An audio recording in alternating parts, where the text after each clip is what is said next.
Hi, I'm Marty Levinson. Welcome to the Northtown News Magazine. Hi there, I'm the real Marty Levinson, and thank you all for listening to the Northtown News Magazine with Sonny Hirsch, our cameraman, and the greatest host around. Thank you, Marty. Avi Meyers, Northtown Neighborhood News Magazine, a presentation of Sonny Hirsch and myself. And speaking of Sonny, he took a break and came back to pick up his wife. And we want to wish his wife, Marlene, all the best on her upcoming retirement. And, hope she gets into all kinds of interesting, good, worthwhile endeavors to come. We'll be covering the Greater Chicago Jewish Fest, and we've got your eye on food. So if you'd like to be on the air, send us like free caviar, champagne. No, just kidding. CommunityPolicingCaps24.org. Catch all our shows on YouTube, ntnm.org. We had an election not that long ago, and it's probably a good thing to talk with somebody who knows about elections. So it is a pleasure to introduce you to election lawyer extraordinaire Jim Nally. Jim, how you doing? It's always a pleasure to be here, Avi. Thanks for having me. First of all, thank you, and it's a good thing we've got elections because I'm not looking forward to baseball season somehow this year. Good point. Now, Bears, they signed Jared Allen today. That's kind of exciting. Yeah, I think it's going to be a long summer and an interesting fall. Definitely, and hopefully Derrick Rose will come back for at least 3 or 4 games next year. And yeah, it might work out for the best. The Bears and the Bulls good at the same time, and the Blackhawks are perennially good, so it might be a good fall. I'm not expecting much out of the summer, though. No, definitely not going to happen. So listen, in terms of the election itself, is there any one thing that really jumped out at you about this election? Like the lowest turnout in history. Yeah, that was pretty. It was, yes. Yeah, I mean that you can't overlook that aspect of it. It's just that, of all the elections we've had, and this is an off presidential year, so traditionally it always is a lower turnout election. But just the raw numbers of people who turned out were so small in the percentages. But you really didn't, in the Democratic primary at least, you had no real marquee races. Even the few office holders who had token opposition, the governor's race, the sheriff's race, it really wasn't anything that got people excited. No, well, listen, you've got a former gangbanger running for governor, and you've got 3 keep tryings, 2 keep tryings and 1 new one to run against Tom Dart, who was one of Time Magazine's 100 most important people in the world not that long ago. Right, and got 80% of the votes, so it didn't really matter.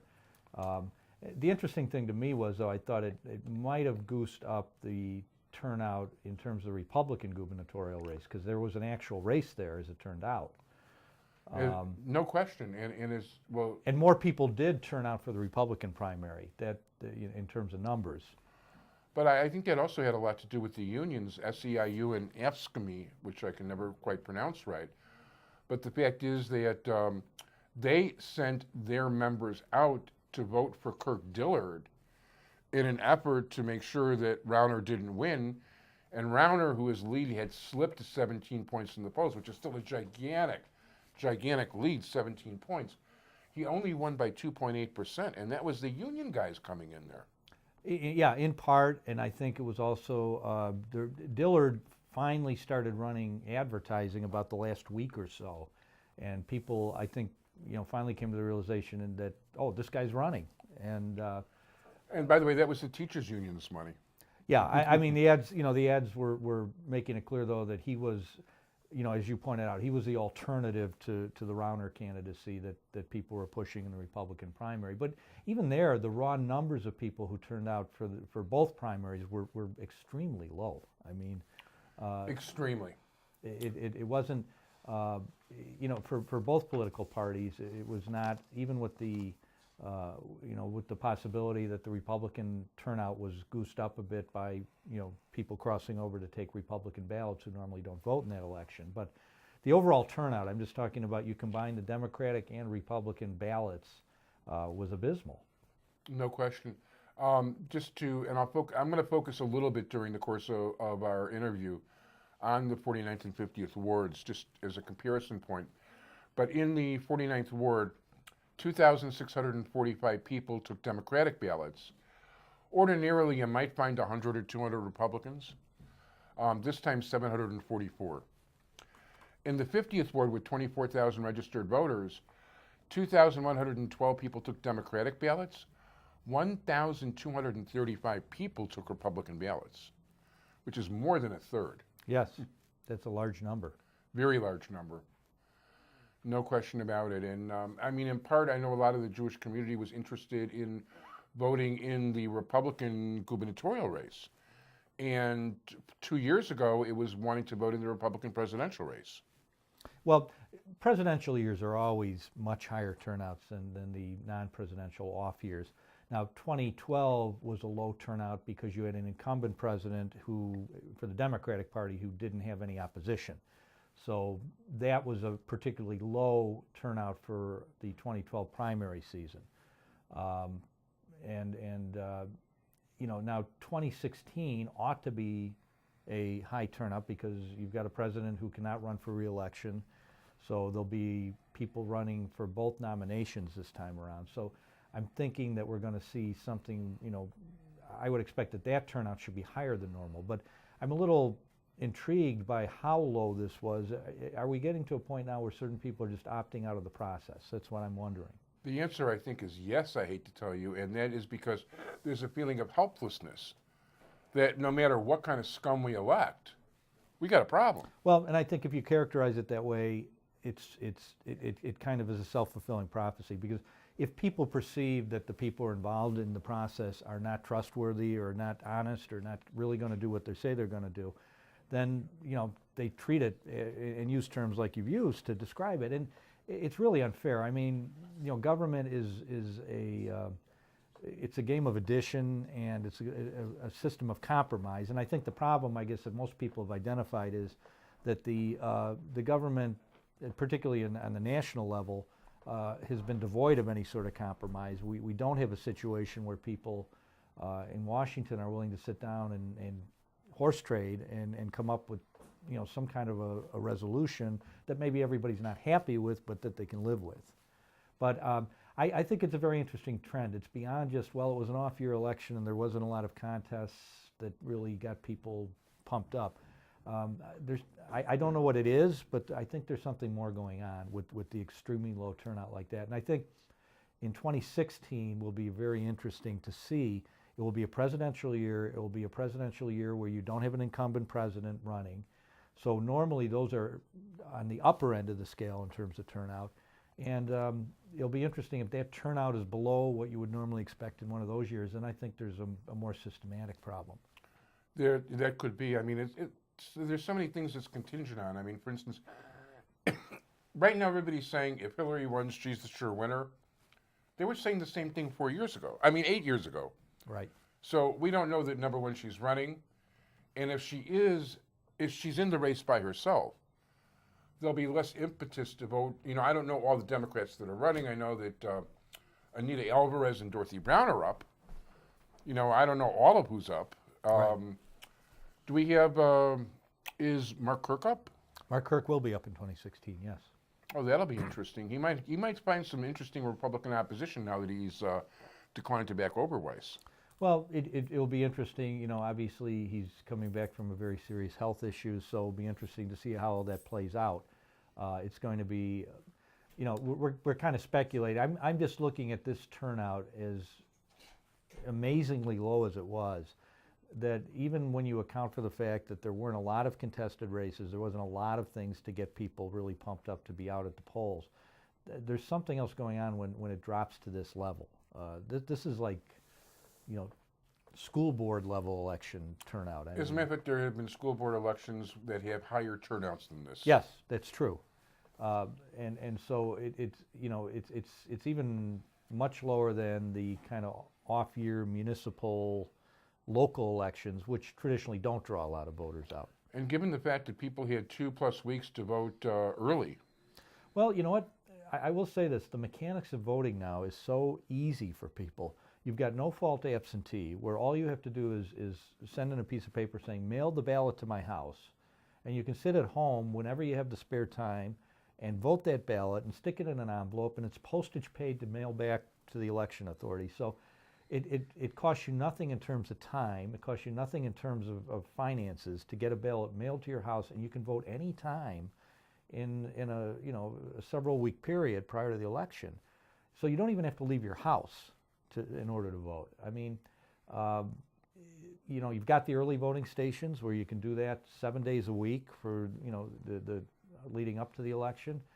So I don't know how much easier you could make it for people other than, some kind of internet voting process, which is going to be a long time coming. It probably will come. By the way, I hope it doesn't come, because I think the possibilities for fraud along those lines. Well, and that's why I don't think it's going to be something we're going to see very soon, because there's just so many issues with security, ballot security, and fraud and things that could happen that I don't see that becoming a viable option. But and by the way, if God forbid, if the United States actually gives up governance over the internet, that's going to be even wilder than things are now. Right, but other than that, I mean, where you'd be able to vote on your smartphone, I don't know how much easier it could get, where you can have a ballot delivered to your house, and you can vote it and stick it in an envelope, and a postman will take it right to the election And the authority. fact is, if you're driving around the city, there's 50 places open, and Monday through Saturday. Right, Sundays too. Yeah. Well, Sunday's just 1, 2, 3. Certain. I mean, the point is, you can vote 7 days a week. Yeah. And if people aren't interested, so it goes back. I don't know if you can make it mechanically any easier for people to vote, other than like some internet process, which isn't going to happen in any time soon. But it goes. People still have to be motivated. In the Jewish community 2 years ago, when I was very upset about Michael Bender not winning, I heard a lot of people say, like, with all due respect, he had to vote for president. Not that he's not important, but the president came first. This time I'm seeing more of a who cares about the judges attitude, and I'm seeing that on Facebook in particular, which is interesting, because most of my political contacts there are, most of my 949 friends on Facebook, I don't think I've met 2/3 of them, are political people. And, I did have one person on Facebook say that I was bribed or that I sold out. Scott the Slanderous Isaac. Well, I think when I endorsed the water reclamation slate of Cynthia Santos, Tom Courtney, and Adam McGuez, he basically said in a public forum, not privately, that that I was bought. Well, you know what? One thing I've always given you credit for, Avi, is anybody who wants to appear on your show appears on your show. So there's. By the way, Scott has an open invitation, and he knows it. Well, I can tell you, there's no screening process here that only people that you might agree with, or somehow or another you find to your liking. There are plenty of people who appear here that you have different views from, and it goes over to Jewish Chicago. I mean, there's no correlation in terms of the endorsements that Jewish Chicago makes and somebody who might buy an ad or not buy an ad.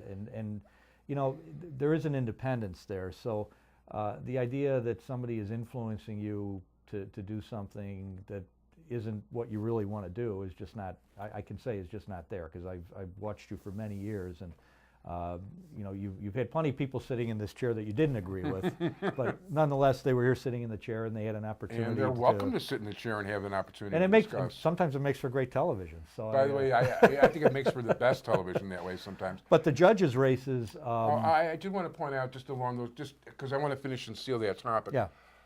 3 people took out full-page ads, including the back cover, and the 4th largest advertiser took out 3/4 of a page. Much as I'd like to endorse those people, none of those 4 people got endorsed. And that was the biggest money stuff I had going in the issue.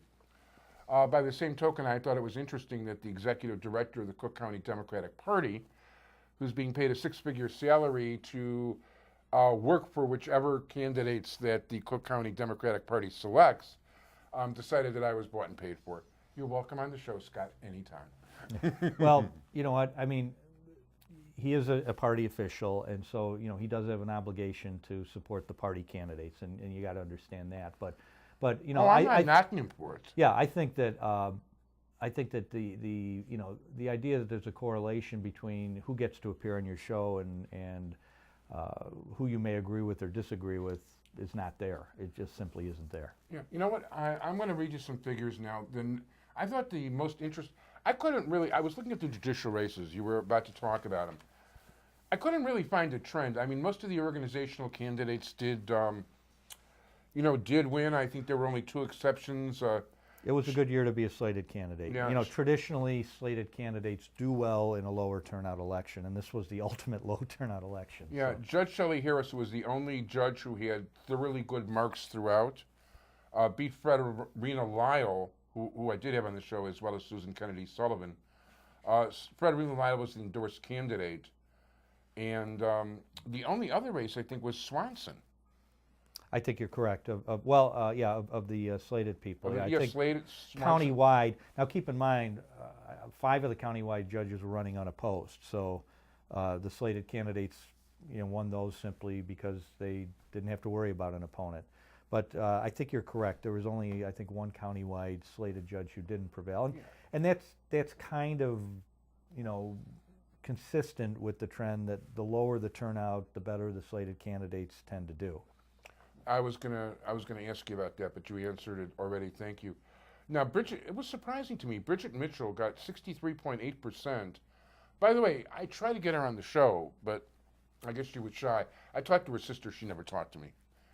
Nothing against her. I mean, she's got good bar marks. Yeah, she did get good bar marks. Alfred Swanson had 36.2%, and I don't understand. I did see like a little bit of like women generally will tend to get a little bit more votes than men, given the same circumstances. And Bill Raines was a lucky guy. He was running against 3 women. Yeah, I mean, Alfred Swanson's a sitting judge, got very good marks. He's a terrific guy. He's the attorneys appear before him all like him and say he treats people respectfully. So, but we elect judges, and when we elect judges, a lot of other things play in.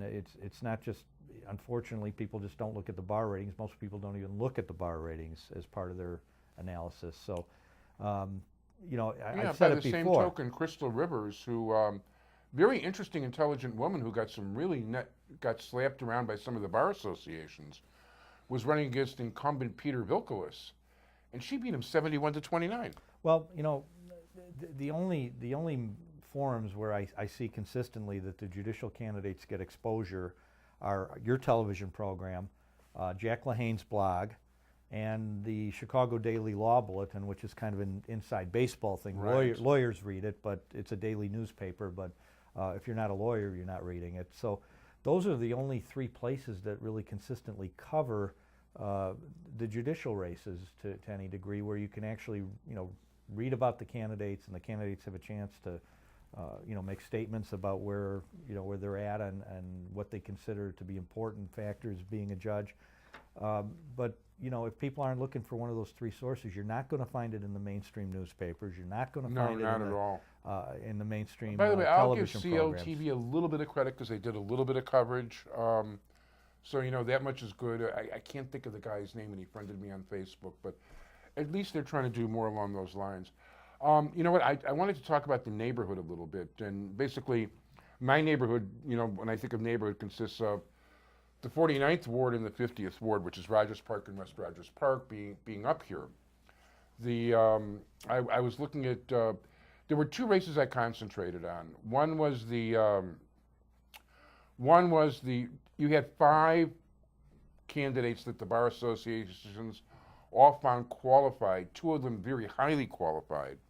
Although I would disagree with the eventual winner being a good candidate for judge, but that's me. In the 49th Ward, they backed Abby Fishman-Romanek, who did win. They had 2,645, votes come out. She polled 42.8% in the 49th Ward. Michael Strom wound up finishing 2nd, and he was my personal favorite and the highest rated candidate on any ballot at 23.4. Oh, no, he was 2nd. I'm sorry, reading wrong. He was 2nd, and then came Cushing, who was also extremely highly rated. Got very good ratings, yeah. Then came Michael Otto, who's a sitting judge, a very intelligent guy, very well spoken, brilliant academically. And Brian Alexander was last. The 9th was really interesting because virtually everybody running in the 9th got very good bar ratings. Well, Alexander, who ran last in 49, and the problem in that race, 2 Jewish men, 2 Catholic men, 1 woman. So, that's how Abby got in there, because I thought she was by far the least qualified person. Brian Alexander, before I get into anything else, he's a really good guy. He had good marks from everybody. Not a single person had a bad grade from the Bar Association. Listen, I mean, this ninth subcircuit was very interesting because you had some circuits where it was pretty clear somebody was getting not recommended from everybody, and then the other candidate was getting qualified from everybody. And a lot of subcircuits had situations like that. The ninth had people who were not only getting qualified, but you had a number of the candidates getting highly qualified. You from had different maybe groups. the 4 highest rated candidates in, well, I'm not ready to get to the Esrig Goldish race, but in Strom, Cushing, Esrig, and Goldish, you had 4 real all-stars. Anyway, in the 50th ward in that same race, in the 50th ward, they backed Brian Alexander. Brian Alexander, who's a really good guy, and got good marks, he's the treasurer of Ira Silverstein, state senator, ward committeeman's campaign stuff, and Deborah Silverstein, he's the president of her campaign, listed officially as such. And basically, they only carried 397 votes for him in the 50th ward. So this is an example of the ward organization not coming through along those lines. Michael Strom actually won the ward with 30.5, and Abby was second with 24.9. I mean, think of those numbers, though. I mean, hundreds of votes coming out of, these different wards for a particular candidate, whereas any other election, it would be thousands of votes. You'd be talking about somebody getting 6,000, somebody else getting 5,000. And yeah, of in this election, 24,000 registered voters, only 2,112 people voted. But 397 for Alexander, I feel bad for him because he put a lot of effort and time and money into the race. All these candidates. I mean, there are a few people who just play ballot lottery. They go out, they get their signatures, they get their name on the ballot and figure, okay, that's all I'm going to do. And, if lightning strikes and I win, it's great. And they just kind of sit back. But lightning doesn't usually strike. That doesn't usually happen. The harder you work, the luckier you get. That's the way these things really play out. Yeah, in the 49th ward, they backed Megan Goldish. And Megan Goldish, Sean Tanner's her campaign manager, ran a very strong campaign, spent a lot of money. She actually, we were talking earlier, she won in the city. She had 61% to 26% Yeah, for Jerry she had, Esrig. in her race, it was, and as you pointed out, that was a very tight race, and Esrig actually won the suburban portion of the ninth subcircuit. Yeah, usually Evanston rules, and Jan Schakowsky and her minions. Evanston, it's Evanston, Skokie, parts of Wilmette, Glenview, Morton Grove has a piece of it too.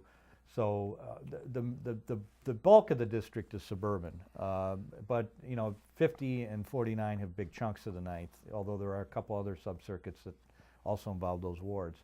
But yeah, in the 49th ward, Megan Goldish, who was backed by, well, actually she wasn't officially backed by the party. She was backed by Joe Moore and David Vegas, the alderman and ward committeeman.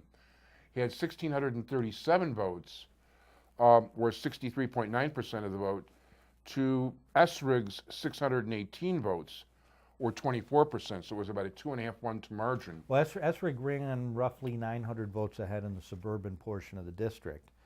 But then Megan got such enormous numbers in the city portion that she overcame that and then some. Yeah, I think it's a real shame they're both not judges. I mean, it really is, because Well, they're both such outstanding like I said, people. that's what I was kind of getting at earlier. The ninth was kind of an embarrassment of riches, where you had a lot of people with really good bar ratings, and like you said, you talk to people and they have nothing but good things to say about them, but they're all running in the same races, so there's only going to be one winner. And unfortunately, you're going to have some of the subcircuits where people who got nothing but negative bar ratings are going to be sitting as judges. By the way, then that happens to be true. I did want to point out in the 50th ward where, it didn't work quite the same way. They endorsed Jerry Esrig, who was also Jan Schakowsky's candidate. And Megan Goldish got 1,265 votes, or 58.4%. Jerry Esrig got 638 votes, and he was the endorsed candidate, 29.5%. So Goldish went 2-1 against the ward committee. Basically, in the city, she won 2-1. That was her. Well, actually, a little over 2-1, but between all the city precincts. So she did very well in the city, and that was more than enough to overcome the margin that SRIC had in the suburban portion of it. So, but again, we get back to, we're talking, numbers in the hundreds that decided this election, And people worry that their vote doesn't count. well, exactly. I've got a couple of cases now, and actually judicial subcircuits, where in one, the margin right now is 16 votes, and the other it's 79 votes. Wow. So if you want any, I'm sure the candidates who are behind at this point are looking and saying, hey, my neighbor forgot to come out, or his son who was in college didn't get an absentee, or whatever. It's a little bit. It's amazing that many votes. Well, when you have that small turnout, though, that handful of votes that don't come in are the ones that are going to decide the election. And it's always a turnout thing. I mean, the old bromide in politics. It's all about turnout, and it is. In a larger, in an election where you have 50% or 60% turnout. That kind of falls by the wayside more, because you really don't, no candidate can really control that much of the turnout. There are just a lot of voters that nobody knows how they're going to vote till they get into the polling booth who turn out in those elections. These elections are literally, family and friends, and if you, did a good job of making sure that all your cousins and all your relatives voted, and your neighbors voted, and the people you see at synagogue or at church or wherever, you made sure that they came out, that's your margin of victory in races like this. I looked at the raw numbers in 50, and I think the most votes in one precinct had 100 votes, which was about a 20% turnout. Yeah, it's amazing. The other interesting thing I heard right prior to the election is actually registration in Cook County is at a record level now. There are more registered voters than there have ever been. Really? Yes. So that Why are they registering if they're not going to vote? people are registered, but they're not coming out to vote. They have the opportunity to vote. Bridal registry? I assume they're referring to voter registration, but maybe they mix those numbers up. Well, I'll have to look into it. I'll get back to you on the next show and I verify appreciate that. No, I mean, it's baffling to me because, I've got one friend, he doesn't like Obama. He hadn't voted in 20 years. He went to the polls, voted against Obama. He was all upset. There's so many people who didn't like Obama who didn't vote. How come they didn't vote? And I said to him, I've been trying to get you to vote for 20 years. And you have one issue once, and you're complaining that, like people didn't come out to vote. Give me a break. People have died for our rights to vote in this country, and it's just astounding to me that people will not take the time. And again, as I said earlier, it's so easy now. They won't take the time to exercise that franchise, and more importantly, to educate themselves about it. Because particularly with the judges, you want to look at the bar ratings. You want to see what people say about these lawyers or sometimes sitting judges before you vote. And most, I will say most of the papers will publish, and the bar associations will take out ads, and they'll show you the ratings of all the various bar groups. So you can get a pretty good trend. I mean, if somebody doesn't get one particular endorsement, that can be attributed to a lot of things. If you see consistently somebody's getting high marks, or you see consistently they're getting low marks, that tells you something. Yeah, and not all bar associations are created equal. For instance, a Puerto Rican candidate got her highly qualified from the Puerto Ricans. The Asian American candidate got her highly qualified from the Asian Americans. Well, there are a lot of ethnic or interest bar associations. There's bar associations made up of people who practice in a certain field and things like that. But normally, if you look at nothing else, look at the Chicago Bar Association, Yep. the Illinois State Bar Association, the Chicago Council of Lawyers. Those are the three biggest groups that Chicago endorse. Council of Lawyers definitely is very thorough, but they're left-leaning. Yeah, what I'm saying though, if you look at those three and you kind of even them out, that will give you a pretty good picture if you don't look at anything else in terms of the ratings and the background of people. Well, at this point, we're almost ready to go Marty Levinson list. So I want to thank you very much, Jim Nally. I want to thank you, Sonny Hirsch, my entire technical crew. Join us again next week for another fun-filled episode of the Northtown Neighborhood News Magazine.